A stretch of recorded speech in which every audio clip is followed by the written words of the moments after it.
You ask Tiger to solve. This deals with linear equations with one unknown. The final result is x equals 7. Let's solve it step by step. Group all constants on the right side of the equation.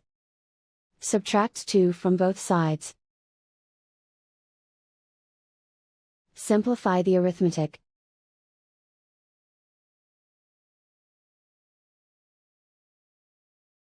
Isolate the x.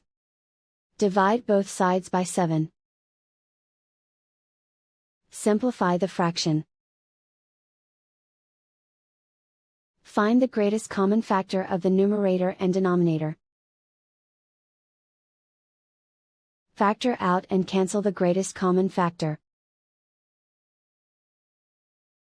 And so the final result is x equals 7.